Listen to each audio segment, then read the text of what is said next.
right, guys, back here on the Establish the Pass podcast presented by Clutch Points. I'm your host, Blake Lovell. With me, as always, my co-host, Dillon Reagan, and back here to give our thoughts on the NFL Draft, the 2024 edition, officially in the books. And as always, Dillon, there were some not so bold picks. There were some very bold picks. And as usual, there are teams that surprise you. Although maybe we should never be surprised when it comes to a couple of teams in particular. But I think we called this one with I said, if there's going to be a team that throws this thing off, it's probably the Falcons. And sure enough, that's kind of, I guess, the story or the theme, at least with how the draft unfolded from round one forward. But yeah, a lot of stuff as usual coming out of it. Yeah, we did pretty well with our predictions. I know we didn't get a few of them, but yeah, you nailed the no defensive player taken in the top 10, Wow. Obviously not even taken in the top 14. Yeah. We did predict, even if it was only by one pick, that the Vikings would trade up to draft a quarterback. So yeah. I think that on a technicality, we get that one. And then the last one, that we definitely called race for QBs at the top of the draft will allow the Bears to get Neighbors or Dunze at 9. It's exactly what happened. So we did kind of, like you said, it was chalk pretty early on. The Cardinals, we did miss, we were going to have the 4 quarterbacks in the first 4 picks if the Cardinals had traded back, but they, ultimately didn't want to go too far back and miss out on their guy. I think that was a smart selection. The Chargers, no shock there that they went offensive tackle instead of wide receiver. We kind of talked about that. It all played into the Falcons one. And then that was, maybe like you said, things would pivot from there and you could have a bunch of different possibilities, but I didn't even really consider the idea of them taking Penix that seriously. Although, there were reports kind of leading up to the draft, even like early on the NFL Network coverage of it, Ian Rappaport talking about it as a possibility, how much they really liked him. But man, that was, as there's been some obviously really shocking picks over the years and things that have caught us off guard, but that was definitely up there with, oh man, this is something we'll remember and it's going to reverberate for a long time, not just with the Falcons, but with the other teams after them. You think about the Raiders and some other teams that may have gone for quarterbacks that just weren't going to go, probably never even considered that the Falcons were going to do that. I know that them, along with I think the Saints and the Seahawks, were all 3 teams that did talk to Atlanta about trading up and other teams for a quarterback, and ultimately just the price could have never been higher with 6 guys taken in the first 12 picks. That was pretty nuts. I haven't even recovered from the Penix pick when the Broncos select Bo Nix. Yeah.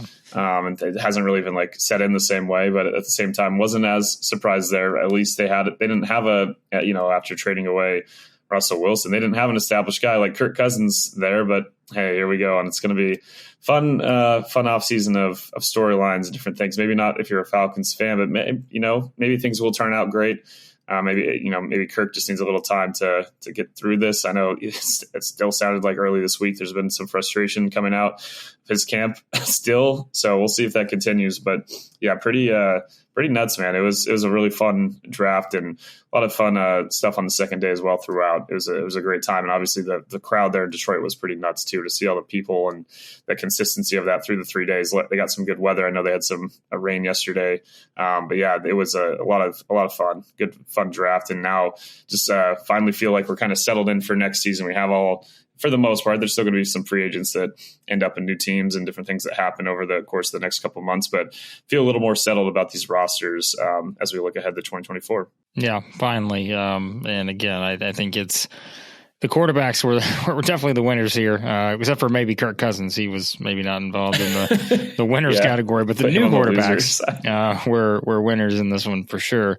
Again, just kind of given where those guys went. Even Bo Nix, I think that's one that I definitely see a lot of people who think that's a reach, but I think you had to consider, they mentioned on the broadcast, like the Broncos had to get, if that was their guy, they had to go get him because they didn't have another kind of spot to be able to do that. And so, yeah, so I could see why people could be a little mixed on that, especially just kind of where they took him. But nonetheless, we knew it would be the case with quarterbacks, and that was kind of the theme here. But we'll start with the winners because I think it started from pick 1. The Bears kind of got this situation we thought, like we said, we thought they could put themselves in to where you get your quarterback at 1 and then still have the luxury of either the Falcons pick or whatever, because everyone had a run on quarterbacks, to get one of those wide receivers. Rome Odunze ends up being the guy that they get there, after. And so I think the Bears clearly come out of this, no matter what your thoughts are on, whether you think Caleb Williams is going to be this or that or whatever. But the fact is, to get what you feel like are your quarterback and wide receiver of the future in the first 9 picks. And, these are guys that were, look, I mean, Caleb Williams went number 1 for a reason. Like we said, the way the draft board fell, it worked out perfectly to get one of the wide receivers. And so, yeah, I thought things just really turned out about as well as you could ask for if you're the Bears, just based on the fact that, again, you kind of look at what now they are able to pair Caleb Williams with. Rome Odunze, you've got obviously Keenan Allen they brought in, DJ Morris there, Cole Kmet. Like, you've got a pretty rebuilt offense now for a team that what's always been the discussion. It's like, man, are the Bears ever going to get there offensively? Well, man, they are at least on paper set up as well as they've been set up in a long time. Yeah, we put the fans there too. Just, they've had so much frustration with, the Trubisky, how that all played out. Obviously, a lot more hope with the Justin Fields pick and how those things went in very different eras of Bears football. But obviously, there was no a player taken after Fields the same way there was with a certain Patrick Mahomes after Trubisky that had not just the Bears, but plenty of fan bases wishing they could redo things and reinvent history. But no, yeah, I think I made the first thing that I thought of was how last year with Bryce Young going number 1 overall and what that receiver room and that offense looked like. I think the Bears were pretty cognizant of that. Obviously, these two are going to be kind of linked because of that trade, that if Caleb ends up panning out to be what a lot of people expect him to become in the National Football League, it's going to become one of the better trades in Bears history, maybe the best trade in Bears history. But they've set him up, unlike, we looked at what can happen to any quarterback that doesn't have help around them. And you see now with what you just mentioned, all that 3-headed monster of receivers, Cole Kmet, as you mentioned, Jared Everett, also an offensive line that, still could use some work, but got better over the course of the season. It's a defense that the second half of the year, we talked about how they were in the top 5, 6, 7, somewhere in that range in most defensive metrics from week 8 or 9 on. So it's a solid position the Bears have found themselves in. I couldn't be more excited for Bears fans, for a franchise that we've talked about this, I think, one time on the podcast. Their all-time leading receiver played so long ago that he played football at my college, UCSB. Has not had a football program since the early 90s, and not a top tier one. Even going back to like the 50s, Johnny Morris there. Rome Odunze couldn't believe that the all-time receiving record is like a little over 5,000 yards in Bears history for one player. We'll see if Rome has a chance to top that. Maybe even DJ Moore with the start he got last year, but. It's a franchise that is not known for quarterback play. This is not something they're going to be used to. But man, even if there are some struggles this year, and I think the fans, regardless, will give Caleb time, even if expectations are sky high. I just can't wait, because there's it's been a lot of years of Bears games where it's whenever they're on primetime, we're not exactly like circling those matchups necessarily, and now. Can't wait to watch every Bears game, really. It's going to be just a ton of fun. I can't even imagine the hype. They got to put the first Bears game on Sunday night, or one of the early primetime games, just to see the emotion in Chicago and what that's going to be like. But yeah, hard to say that there's not bigger winners than the Bears and their fans, with Rome, as you mentioned, falling to them in that fashion, kind of like we thought could play out. They also get the punter from Iowa, Torrey Taylor. It's going to be a lot of fun watching that guy pin opposing teams back. And just overall, they also took the tackle from Yale there with their 3rd round pick. I just thought even though it's a pretty slender draft class in terms of how many total players they got, I think you think about the impact they could be able to make, a lot of young talent they already have in-house at this point, just makes the Bears and their fans an obvious winner. Even if they were set up to do so, it's hard not to say like, hey, this especially with the way that Rome fell to them at 9, that things didn't play out in their favor in this draft.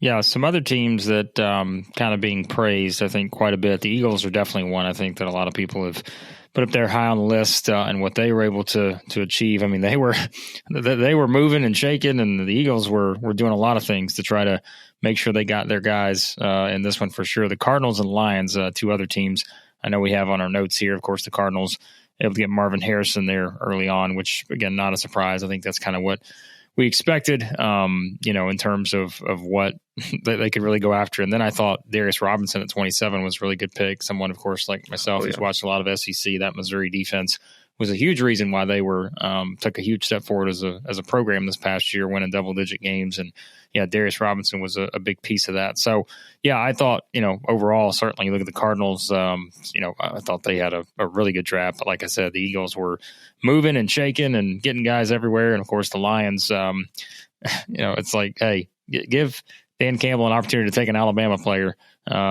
Go for it, because Terry and Arnold goes at 24, and the rest of their draft pretty well too. So, yeah, it was that group of teams that, at least for me, kind of came out as the next tier of winners. I think the Steelers could be mentioned kind of in that same area with some of the offensive linemen that they got. I thought both the Roman Wilson and Peyton Wilson picks could end up being a pretty good value there in the third round. But yeah, this group of teams, I mean, the Cardinals set themselves up for this with moves in the past, right? Like, this is a team that ends up obviously with one compensatory pick, but overall 4 third rounders. I mean, 2 first rounders. You're in pretty good shape there, and continue, as a Rams fan, haven't loved to see what Monty Osenfort has done with Arizona, and maybe they're not quite there yet, but they're definitely building something. A lot of as you kind of go down the whole group of guys they got, like you mentioned, Darius Robinson, Max Milton, a corner that could have potentially gone earlier. They get him early in the second round there. Just overall, a team that had, at times fought pretty early in the season. I think, there was a lot of jokes made about Jonathan Gannon. We talked about that a bit on our podcast with some of his offseason and training camp comments and all that. And then you saw a team that fought, and it just ended up, over the course of the year, the talent level kind of showed that they weren't quite there yet, but obviously had some injuries too, with playing a lot of time without Kyler. But I really think that they're putting together a foundation to be a lasting team. And I think just another successful draft with, again, like the Bears, obviously different, but in terms of, yes, they're set up to succeed when you have that many picks, right? And I just think they continue to make smart moves. They're not reaching or trying to trade up necessarily to get guys. We see the kind of moves they made, last year, being able to trade back from number 3 with Houston, but then they ended up trading back up again, obviously, to get their guys. So they've been able to manipulate the draft a little bit without losing overall capital, which has been great to see. And I know the Eagles have kind of become some of the conversation now is like, we always say that the winners, it's Howie does tend to draft kind of like the mock drafts, and how a lot of fans would, that are following the stuff might themselves. But it's hard to still argue with getting 2 corners for a team that needed defensive backs. And you think, obviously, Cooper DeJean, with what his versatility can be with Vic Fangio there, that's become a popular thing. But, Quinyon Mitchell, love his whole demeanor. His interview after getting drafted was fantastic. All the stuff that Saban said about trying to basically Saban admitted they're trying to get him to transfer from Toledo, and it just wasn't going to happen. But I think even the rest of the draft, getting Shipley in the 4th, Jay Hunt as I forget exactly the nickname that Howie said for what he did when he called him. I mean, these are a solid group overall. Even getting Trevor Keegan 5th round. I know there's a lot of other offensive linemen from Michigan that were touted, but to get another piece of that deep in the draft, I just thought overall they did a good job. And same with Detroit, where maybe it's me looking at some of these corners and thinking of where the Lions could have been if their secondary was a bit better. Where the Eagles obviously had to fall off in other ways last year, and they did a good job overall. I think of kind of getting the best players available at different spots here and pinning their needs at the same time. Best of both worlds. I think the Lions did a good job with that as well, with Rakestraw from another Missouri guy there. The second one, obviously, Terry Arnold from the Lion from Alabama, as you mentioned too. Just overall, just important pieces for what they need. They know where they are at as a team as well.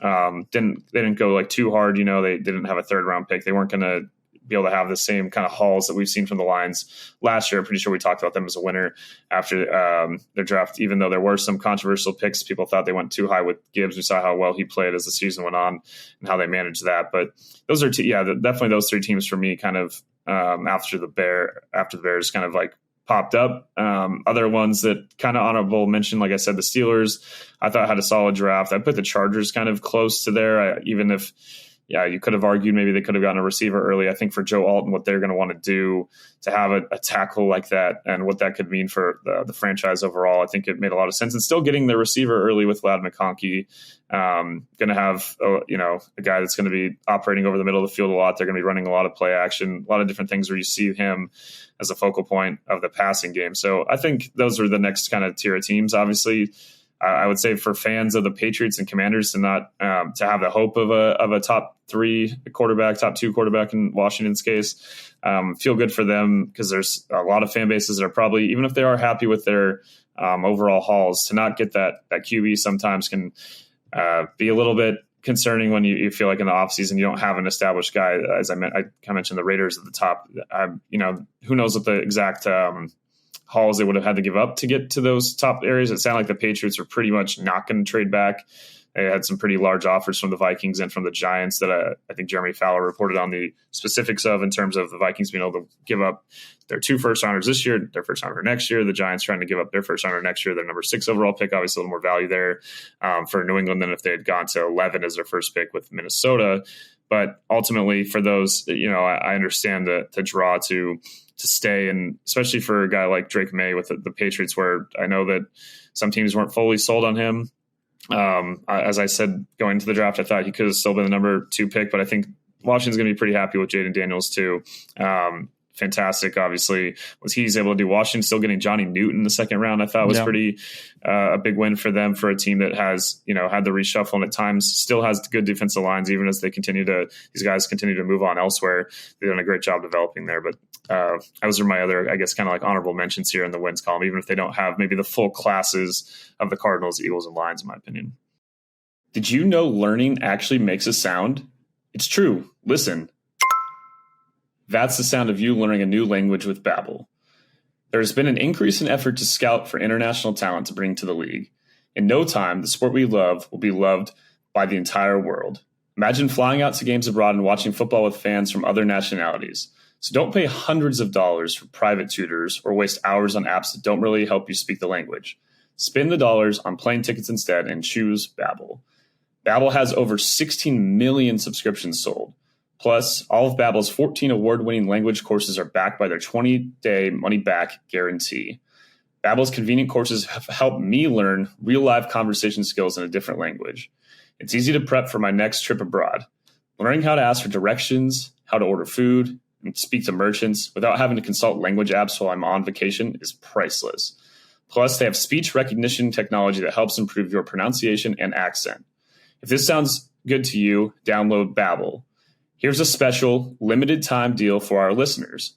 Right now, get up to 60% off your Babbel subscription, but only for our listeners at babbel.com/thepass. Get up to 60% off at babbel.com/thepass, spelled BABBEL.com/thepass. Rules and restrictions may apply. Yeah, some other ones I think that I thought were interesting. We talked a little bit about the Vikings. Like, I thought the Vikings still, people have been sort of split on them, but I'm like, look, all this is dependent on whether J.J. McCarthy winds up being a great quarterback or not. But I think given where they picked him at, and I don't have a problem with it, because, I mean, he was going to be taken by someone else probably in the top whatever, right? Like, I mean, if the Raiders were sitting there with that option, maybe, you don't know. So it's just like, I don't have a problem with him taking him at 10. And then I think I know we messaged, but to get Dallas Turner at 17, like, I don't care. Like, that was probably to me one of the steals, because again, we're like, no way, top 10, no defensive players. He's going to the Falcons, lock it in. And then, like we mentioned, all it takes is one pick to throw everything off. And that's where all of a sudden Dallas Turner goes all the way down to 17. And, the Vikings move back up. I know they had to give up stuff to get these guys, but still, I think you're talking about the nucleus on offense with your quarterback, a guy who can just be a 10-year plus pro on defense. You just lost to Danielle Hunter, right? So, I mean, they make a lot of sense to me. And one we haven't mentioned, Dylan, this guy, Patrick Mahomes, like, he comes out and gets the guy who's ran the fastest. I mean, Xavier Worthy comes in now, and I'm like, sure, why not? Right? Come on. Like, just give Patrick Mahomes another guy that just can go down the field. And it's just ridiculous to think. And also, he was also a big winner because I think they took 3 offensive linemen. They also took the tight end from TCU, Jared Wiley, as well. So it's like, hey, just load up Patrick Mahomes, give him all he needs. Let's just keep this thing going. But I thought that was kind of funny because I'm thinking, of course, of all the guys, and I don't remember who it was. Someone put out the tweet. Someone had sent a text, that NFL GM or something had sent a text, and it was just like, the reaction to Patrick Mahomes getting Xavier Worthy was just like, we're screwed or whatever. Like, it's just, of course, right? So, yeah, I saw that. For the Chiefs in the moment, and initially you're like, oh, the Bills trade back and they let them get Worthy, but it just wasn't going to be the fit for the Bills there. Yeah. I think as kind of looked at it, obviously the Bills traded back again, and they still end up getting Keon Coleman, who I talk about some hilarious opening interviews there in Buffalo. That guy's a crack up. But I thought Buffalo ultimately there's a chance that Xavier Worthy just falls to the Chiefs up there at 32 with the way that kind of things went there. So I don't know. I don't know. The more I look at it, Dylan, I'm like, Jerry Jones is sitting there at 29. I'm thinking Jerry was probably going to take an Oklahoma or Texas guy. I would have been shocked at all if Jerry just goes out and says, give me Xavier Worthy. So, yep. But I mean, you get the extra capital, and for a team in Buffalo that has so many guys that have been leaving, and they obviously still end up going receiver because they had with Diggs leaving and Gabe leaving, and it's just overall a room that still probably could use some work. But I think they're looking ahead beyond just this one year. Whereas like the Chiefs, they won back-to-back Super Bowls. You have the luxury here of selecting who you want a little more for instead of like building out a full operation. I think the Chiefs have done. That's a testament to how strong Kansas City is overall. But like you mentioned, overall still a strong draft class beyond just the Worthy pick for Kansas City. I do think that that does open up an element though of this offense that was missing at times. And even if we'll see how many actual targets he gets, but if he's just creating space in the middle parts of the field and the intermediate sections, then it's going to be a major win for them. But I know, and for Bills fans, it's still going to be a bitter pill to swallow with that trade, and then the Chiefs getting Worthy. I still think overall for them, they're not just this draft class, but looking ahead beyond it too. I think it was fine what Buffalo did. It still stings a little bit, like you mentioned.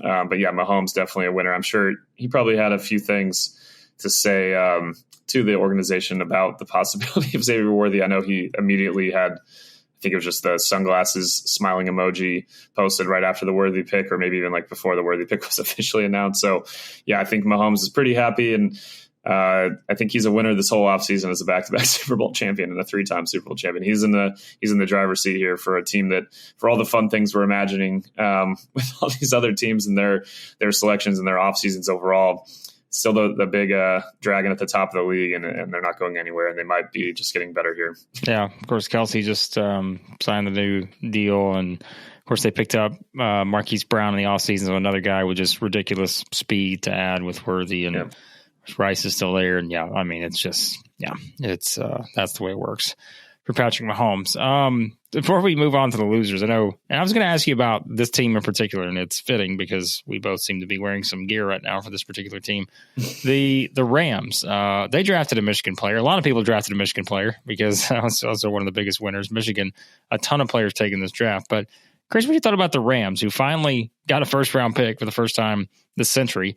I was like, and they went with Jared Verse from Florida State. Of course, they racked up on Florida State defensive linemen in the first 2 picks here. But curious where the Rams kind of fall. I don't know. I'm kind of in the middle on them. I know the Blake Corum pick has a lot of people sort of divisive in terms of where they took him, and of course, knowing what's ahead maybe with Kyron Williams and all that. But Rams are an interesting team that I don't know that I have a full read on just yet. They address some weaknesses, but curious your thoughts.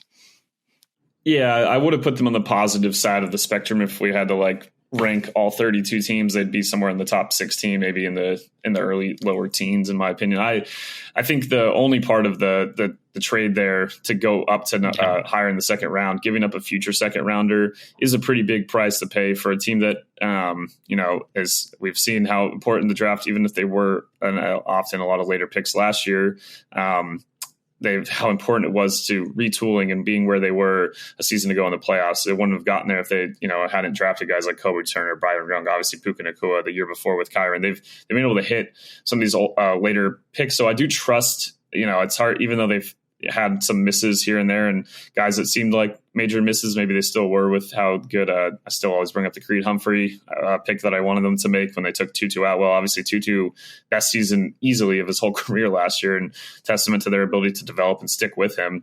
So I'd put them I want to put them maybe at the top tier of winners here, just because if they'd given up maybe like a future fourth or something, and obviously the fifth rounder this year didn't really bother me to be part of that trade, but it was a pretty high price to pay. But at the same time, Fisk got very excited to see what this guy can do. Obviously, the way that Les Snead and Sean McVay talked about, and Verse and Fisk themselves talk about, like their ability to play together and the chemistry they have, and that's something they want to bring in there, and I think was necessary because there's no way to replace Aaron Donald. A lot of Moneyball jokes about replacing Aaron Donald in the aggregate here with the amount of guys that they're kind of dedicating there. I like the Brennan Jackson pick. Watching Pac-12, rest in peace, Pac-12. Watching a lot of Pac-12 football. Brennan Jackson was a lot of fun to watch with the Cougars. So getting him in the fifth round, also along that defensive line, I think investing there, they've always done a good job of developing guys. You Bobby Brown, you think of Greg Gaines, and all these guys that have left and had solid careers elsewhere, got paydays elsewhere. So that part of it I liked. I like the Blake Corum pick for a couple of reasons. One, it just perfectly fits their current scheme, the gap scheme that they've moved away from the outside zone. And he's just like you, even watching him last regular season, you'd watch a Michigan game on Saturday, watch a Rams game on Sunday, and you're like, this guy looks kind of like Kyron Williams with the way he's patient, and obviously the size themselves. And maybe they're not the fastest guys out there, but Corum's got some breakaway speed when he needs it.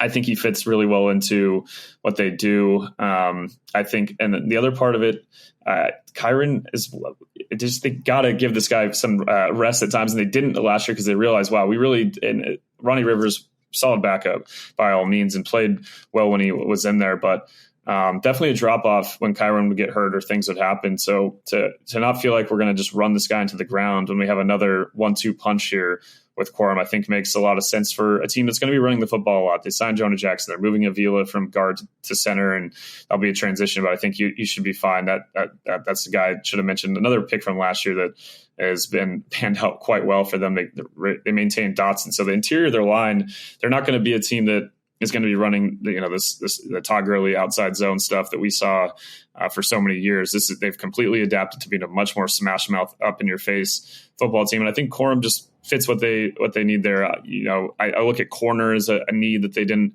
necessarily address. I know that this offseason, we'll see what it looks like with Trey White. They get Darius Williams back. They still have Kobe Durant and DK. Darian Kendrick had not a lot of highlights of guys going by him, but still an okay player. I think I understand why they prioritize defensive line over that. That's the only thing, though, I would have said. Obviously, excited for Cam Kitchens. This is a team, the Rams, that have just drafted safeties much later than this, and they tend to always pan out and play quite well. So he fits exactly into what they want to do on the back half. So I was happy overall. I'm glad they also got a kicker, because we'll see how this goes. I know there's some conversations of undrafted kickers versus guys drafted, how there's not a huge difference, but I'll take Cardi. I'll take the Stanford kid that was at the, by and large, considered the top of this class. So I thought it was a good combination overall of the draft, of drafting for need and best players in some spots. I'm glad they didn't ultimately trade up too far and give up too much. I know that Brock Bowers was the apple of McVay's eye, and that would have been a lot of fun to imagine him in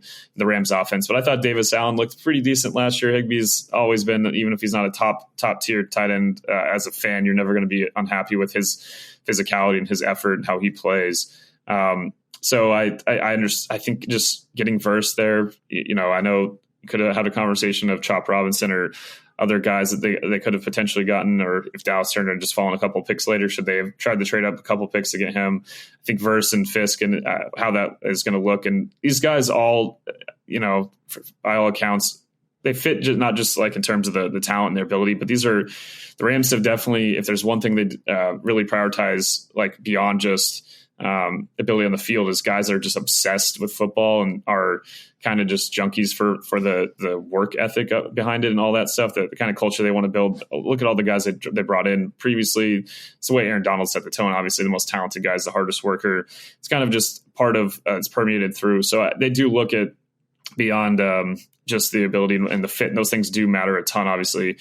I think maybe this isn't necessarily something that will always play out. Maybe isn't the best strategy at all times to take into account how much the care factor for these guys, but they definitely do try to draft guys that are really dedicated to it. Not that every team doesn't do that to an extent. I just, when you hear the interviews with these guys, and more so with Snead and McVay, how they talk about them, and just kind of the recent draft class, they've obviously found success with guys like this, like a Kobe Turner, like a Steve Avila. So overall, I'd put if I had to grade it, I'm not having like a scale. How tough of a grader depends on what you are. I'd put them in the solid B+ range. I'd say again, they'd probably be in, if I had to rank the draft, my favorite draft classes, they'd probably be 11, 12, somewhere in the teens, just because, they don't have the high end picks, but clearly I had some thoughts on this. Continue to ramble here, but overall pretty happy with the class. Next year I'll try to look away on Friday when the second round starts and they don't have that number 2 pick there. Well, listen, it's better for you to ramble about the Rams than probably for Falcons fans to hear about more thoughts on everyone's criticism of what they did.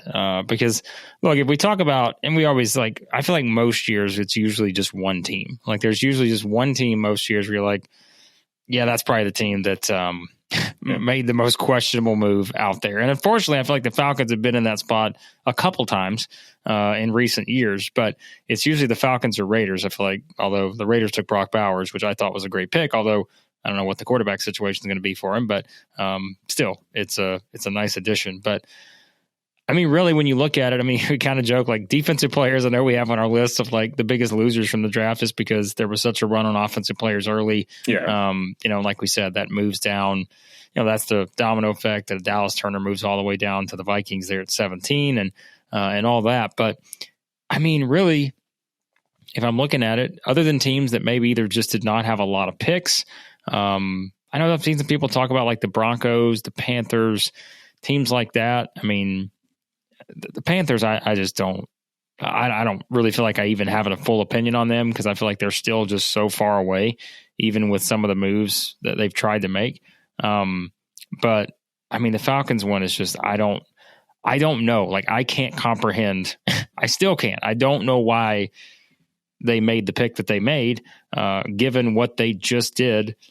How long ago to bring in Kirk Cousins, and so I don't know. I still cannot understand why they made this pick. So as I think Dan Bergler from the Athletic said, he's someone in Atlanta's front office had to just completely fall in love with Penix and been we gotta get this guy. And you feel like you could have gone either path. I do understand they mentioned the Packers, Raheem Morris, and they talked about that kind of model, but this isn't the same as obviously they did trade up a bit, but still a guy in the 20s or teens. This is your 8th overall pick for a team that does, hopefully, or they've see the confidence factor they have in Kirk coming back from the Achilles injury. And I don't know if that factored in at all. I'm sure that played a role. They think. Yeah. Yeah. Because this whole, as we get to the spring kind of workouts, we're going to have Penix is going to be the guy leading those for the first team probably. And I know he's a little bit older prospect. That was another thing that people point out when you compare to the Packer model with Jordan Love versus Penix here. So it's confusing in a number of ways, the way that we always think of the draft. I think from the Falcons' point of view, I mean, they clearly felt they had enough. Not every group with every ownership is going to feel comfortable enough to do a pick like this. Maybe it's somewhat of a credit, or however you want to put it, with Arthur Blank that they felt like, all right, we can do this, and explain to him later. There's the shots of them talking to Arthur after the selection, where it seems like they're explaining the thinking here. But yeah, it's just for a team that I understand from Kirk's point of view. You came here. Obviously, you're getting well compensated, and I still think ultimately things should be fine. But that maybe a little blindsided because they told him that they're going to probably target quarterback in a later round, not here at the top. So to draft Penix, and I feel like it's not necessarily Penix that he's mad about. It's more so it seems like it's the ability, like you mentioned with the Dallas Turner, so many different selections they could have got to bulk up their roster. I mean, given where Dallas Turner went, it's pretty clear the Falcons could have traded back into the teens and probably still gotten him and picked up more capital to help that defense out. I do think on the offensive side, there's a reason outside of Penix they didn't take another offensive player until the 6th round. That they're at least feel a bit better about that, where that unit is. That offensive line kind of came along pretty well over the course of the year. It's just the defensive side where they had a lot of needs, and they did draft to those later. But you look at kind of the top tier talent versus what they end up getting. That's why I think a lot of people are going to mention them in this loser column, and why they're often ranked almost everywhere I've looked with the the worst grades or the lowest scored kind of overall hauls. But things will pan out a lot different if Penix pans out. I mean, that's another question about this too, I guess, is you can maybe argue you can never invest too much into the quarterback position with how important it is. But man, if Penix doesn't pan out, it's going to be a tough look for this team, especially where it's I'm sure a lot of the players there are going to take this in stride. But for some of the older guys that feel like, they're trying to go for it and feel like, all right, we're only a few pieces away. We got Kirk, let's go. It just seems like mixed process almost, where it's like they obviously could have. They knew they had the number 8 selection. They didn't know that Penix was going to be there. But if they, when they signed Kirk, I mean, there's kind of a decision at that point where it seemed like this is one direction we're going to go instead of this. But I don't. We'll see. I mean, I loved watching Penix at Washington. It was hard kind of to gauge his value. I don't think I would have thought he was going to go 8th overall. We talked about in our thing that the Raiders were going to get him, but not even with their 13th overall pick, that they're going to trade up from their other one in the into the late first round possibly to get him. Here he goes at 8. Obviously Penix at 12. Just ended up being kind of a crazy, unique kind of class and circumstance with the number of teams that needed QBs. But it's we'll see. We'll see how it pans out. I'm gonna I might feel differently if I was a Falcons fan.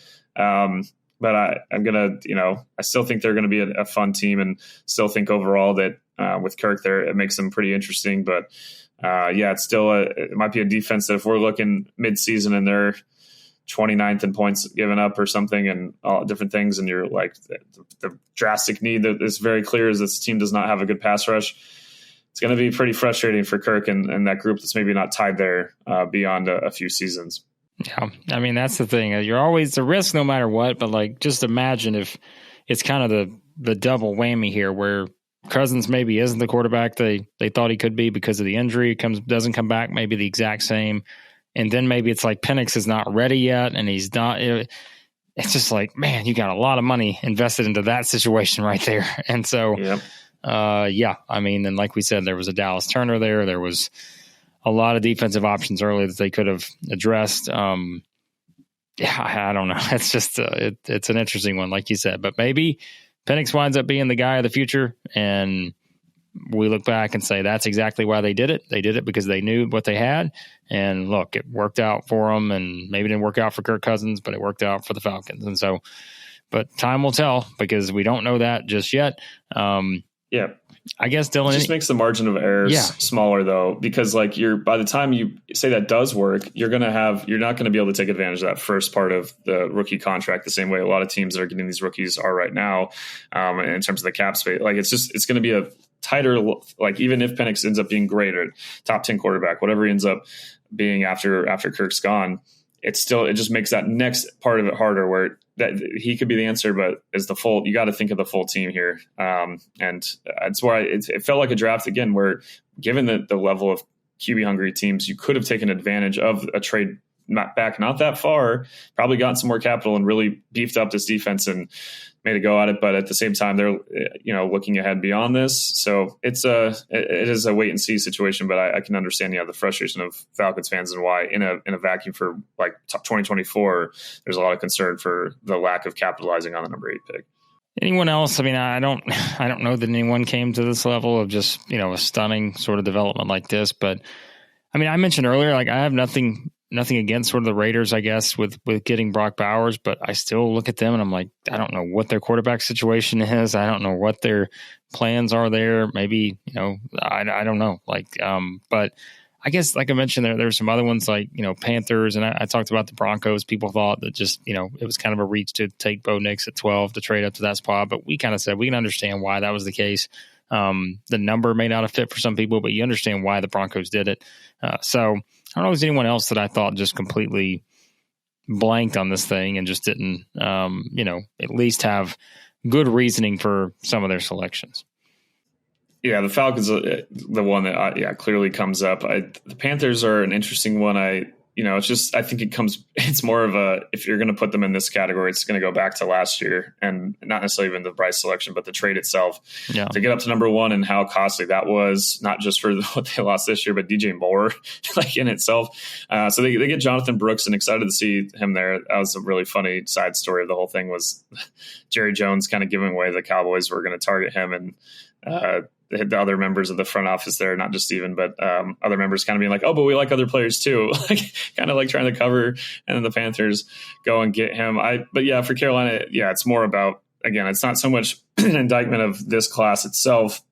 I think it's more about the trade last year that sets them up for this. Excuse me. Same with the Texans, where I thought they're mentioned kind of down a lot of, looking at different lists of ranking teams, overall classes. They're put a bit lower in some cases, but same with the Jags. But we talk about the Jags. I thought Brian Thomas was an interesting pick. They have an interesting receiving room, as you mentioned to me before, kind of panning up. So I understand the thought process for these teams. Another one similar, the Browns didn't have a lot of draft capital. So when you only have second and third round picks and no first, no fourth, it sets up for a tough spot. I thought Zach Zenter was a good pick though by them. I really liked watching him at Michigan and see how he comes back. But and you mentioned the Raiders. I thought they were okay. I wouldn't put them in the loser class. I thought the Brock Bowers pick, yes, the quarterback question is still the one when I have the number of family and friends that are Raider fans that, definitely are not still wondering about that. I think in terms of getting Brock, though, at that spot, I was like, just taking the best player. This isn't the same regime. It's going to take a second for Telesco and them to get these things going. I thought Jackson Powers-Johnson, also a great pick. I thought those top two in particular were great. You could have maybe questions about some other selections and guys that were available a bit later. But, getting the corner Richardson from Mississippi State, a need they need to address there in the fourth round. We'll see how that works out. But overall, thought this was a fine draft class. I definitely want to put the Raiders in the loser spot with, their situation. I would say that I'm glad they didn't overpay. Now, there's questions about next year's QB class and how things will pan out for the Raiders. Maybe there's some frustration that they always end up being just a little too good to get the top selection when they have. It's been, years now. And when they have made those picks, they haven't exactly panned out. So, as much as you want to have the excitement around a QB and what that can mean, I think building through the up the middle of this team, and you talk about a defense that played quite well when Antonio Pierce took over, right? So they don't take any defensive players. Tell Richardson in the fourth round. I think there's still some needs there, but it's a team that I think the buy-in's there, and I think on offense, this is a team that's building up to be a more of a heavy 12 personnel team. I don't think drafting Bowers means anything for Michael Mayer, in terms of him not being on the field necessarily. I think it just means, and hopefully this is a team that's going to be using two receivers and two tight ends quite often. You got Myers and Adams, Bowers and Mayer. I think that's a pretty solid four guys and an offensive line that they've invested well in. And now with Jackson Powers-Johnson joining the group, becomes a different style, different mentality of a team, but it's still a team that I think sets up setting a foundation and kind of understand where they're going to go. Plenty of teams, you don't need to just bottom out to get a quarterback. We've seen plenty of teams that retool, find guys. Obviously, not every team's going to find a Patrick Mahomes at 10th overall, or be able to, swing a trade for Matthew Stafford or whatever it is. But there's different avenues for the Raiders here. It's always a fluid situation. You don't want to overreact. I thought they did a good job of not just overpaying like crazy to get up and, maybe trade up to get like a McCarthy or something. Maybe they would have taken Nix if he fell there. I don't know if they would have based on some of the stuff we saw, but I think the Raiders, for me at least, don't fall into the loser category. I'm trying to think of anyone else that would have, I mean, again, it's teams that it's less about the class themselves. It's just, and often cases it's previous trades that they've made that have kind of gotten them to this point where it's like, all right, now we see that, the result is it's just a kind of a weaker overall group. Or maybe you don't have as many picks to make those selections. So it's hard for me to say like loser, because I tend to like think if you had like I know grades are so popular with this stuff. I don't think there's like outside of the Falcons anyone that's like below C+ or C kind of range, right? In the minds of most people. So we kind of mentioned some of the teams that were lacking with the picks, but I'm trying to think if there's other one that really, I think most teams, like you said, they had like solid thinking, and also organizations have earned the benefit of the doubt. Like I know this kind of saw mixed reviews of the Packers, but they have, 2 second rounders and 2 third rounders. And this is a team that has drafted so well historically, and developed players. I have a hard time possibly putting them down too far because I just trust their process. And I think Marshawn Lloyd will be a lot of fun there, the running back from SC.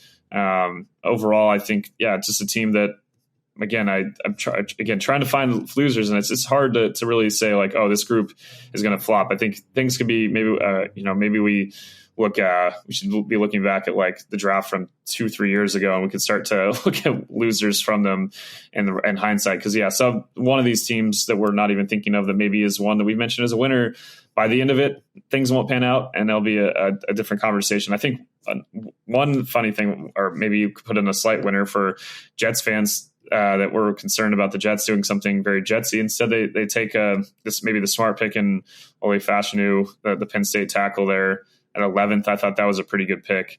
But again, a team that even without a second round pick, I thought they had an okay draft. So I wouldn't put them in the loser category necessarily. Yeah. Well, there you go. There's some thoughts on a lot of teams in this draft. Like we said, it's all remains to be seen. We'll see how these guys pan out, and that'll tell us who the real winners and losers were from this draft. But of course, still a lot of reaction over Clutch Points to this. Let everybody know where they can find all that.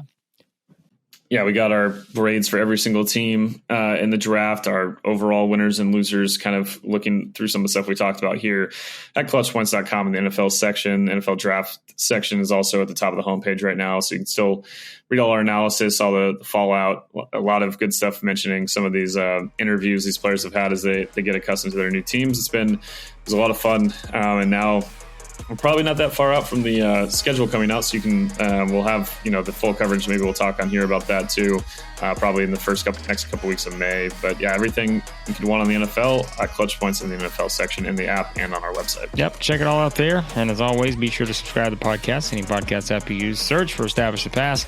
And thanks as always for listening to the podcast. And we'll talk to you next time here on the Establish the Pass podcast.